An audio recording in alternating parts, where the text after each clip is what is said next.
Barranquilla, Colombia, 1943. A city of heat, chaos, and relentless poverty. In a world where survival was never guaranteed, a girl was born into the unforgiving streets, Griselda Blanco. From the very beginning, life demanded cunning, ruthlessness, and a willingness to fight for every scrap of power and respect. Griselda learned quickly that trust was a luxury she could not afford, that fear could be wielded as a weapon, and that to survive in the alleys of Medellín was to embrace violence as a way of life.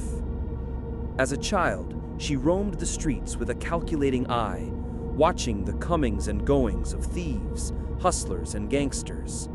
By the age of 10, she was already involved in small-scale thefts and hustles, learning the mechanics of deception and the psychology of manipulation. Every scam was a lesson, every confrontation a training ground. She observed how men exerted power, how wealth and fear intertwined, and she internalized every strategy, every tactic, every subtle cue that could give her an edge. Her adolescence was defined by ambition and audacity. While other girls her age dreamed of marriage or escape, Griselda dreamed of empire. She formed alliances with local criminals, not as a follower, but as a strategist. She learned who could be trusted, who could be intimidated, and how to leverage loyalty through fear and reward. By her teens, she had earned a reputation in the streets, dangerous, cunning, and unstoppable. By the 1970s, the cocaine trade in Colombia had begun to flourish, creating unprecedented wealth and opportunity. Griselda saw the potential immediately. Men dominated the trade, wielding guns and influence, but she saw a way in, not as a passive participant, not as a subordinate, but as a queenpin. She was unafraid to kill, to manipulate, and to outthink every rival who dared cross her. In the shadows of Medellín's growing drug trade, she began building what would become an empire of fear, blood, and unimaginable wealth. Her methods were already taking shape, smuggling small quantities, building loyal networks, and eliminating threats before they became problems. Every act, every decision, every calculated risk was a rehearsal for the power she intended to seize. Griselda Blanco was no longer a street-smart girl from Barranquilla. She was emerging as a force that would one day terrify Miami, New York, and the entire cocaine world. And so the Godmother's story begins, not in the neon lights of Miami, but in the dirt streets of Colombia, where survival, cunning, and ruthlessness forged the woman who would come to be feared as the most violent and strategic queenpin in the history of the cocaine trade. Miami, Florida, late 1970s. The sun scorched the streets, neon lights flickered along Ocean Drive, and the city was alive with opportunity and danger. Into this chaotic, burgeoning cocaine market arrived Griselda Blanco. She was no longer just a street-savvy Colombian girl.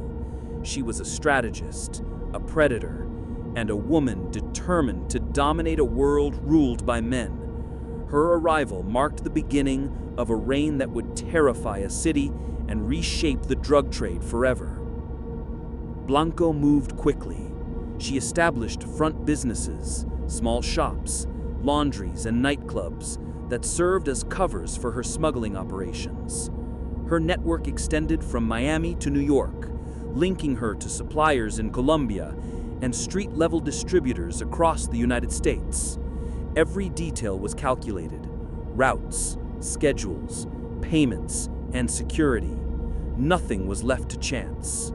She was meticulous, disciplined, and ruthless.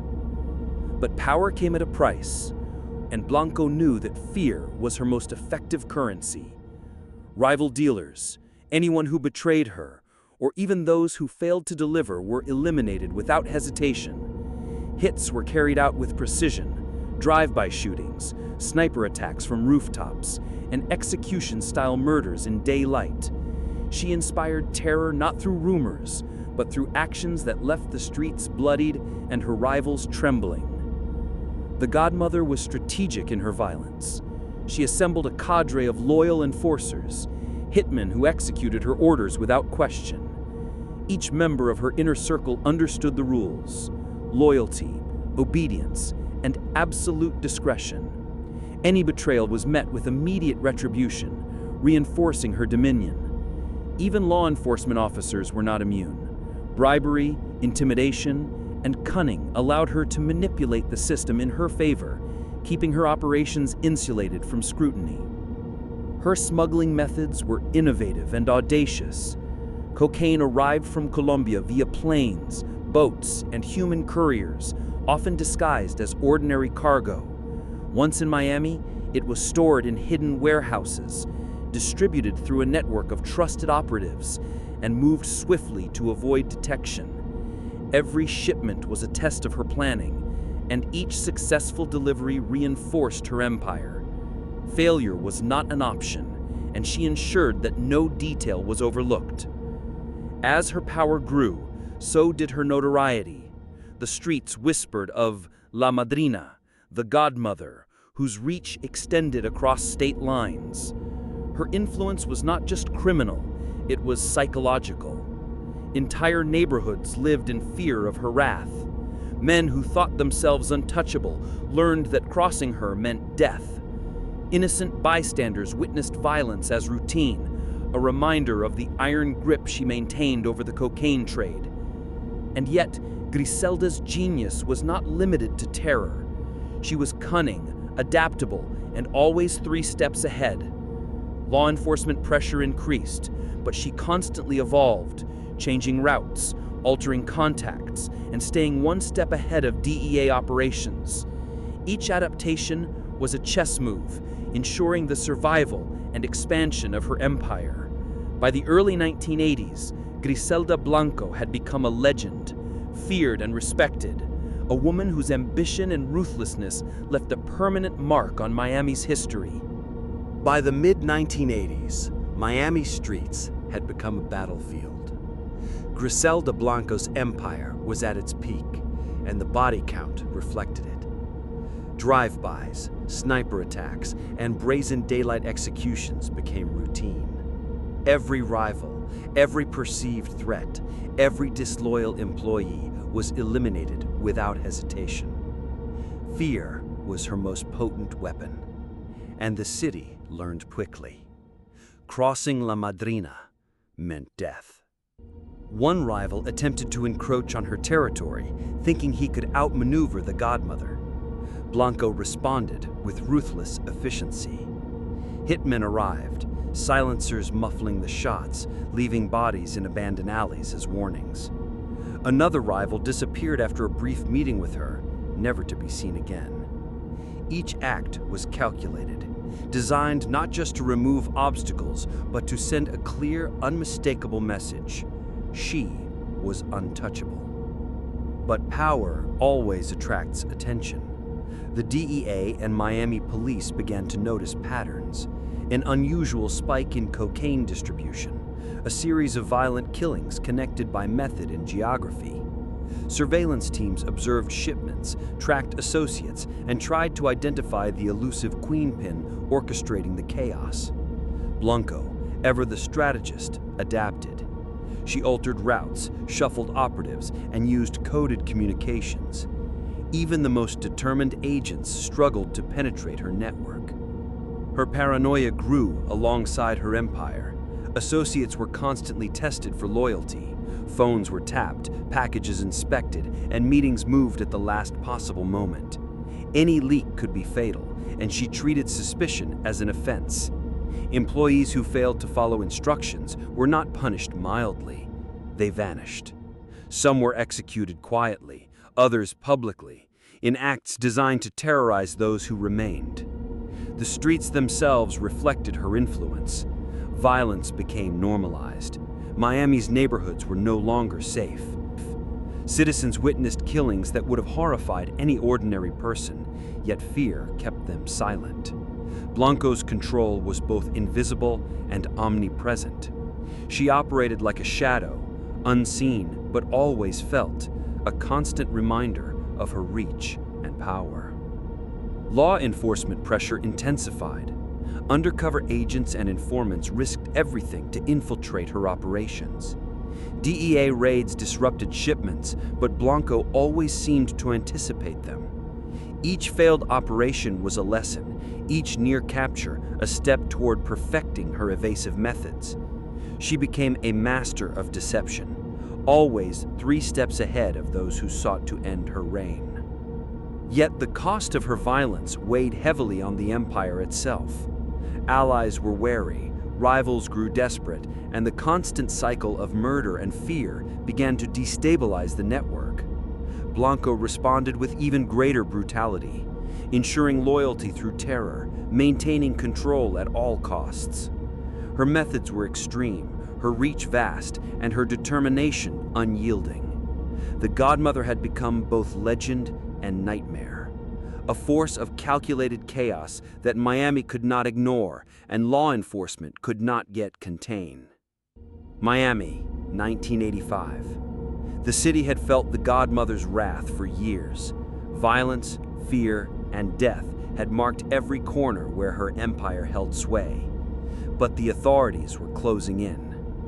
DEA agents, Miami police, and federal investigators coordinated a massive operation, tracking shipments, surveilling associates, and trying to identify the elusive Queenpin orchestrating the chaos. Blanco, ever the strategist, was about to face the consequences of her reign. In a nondescript Miami apartment, Blanco was finally apprehended. The raid was swift. Agents moved in, weapons drawn, and the woman who had terrorized a city was suddenly caught not in a violent shootout, but in the quiet stillness of the home she had meticulously used as a base of operations. She surrendered without resistance, her eyes calm, calculating, aware that her empire would not be undone so easily.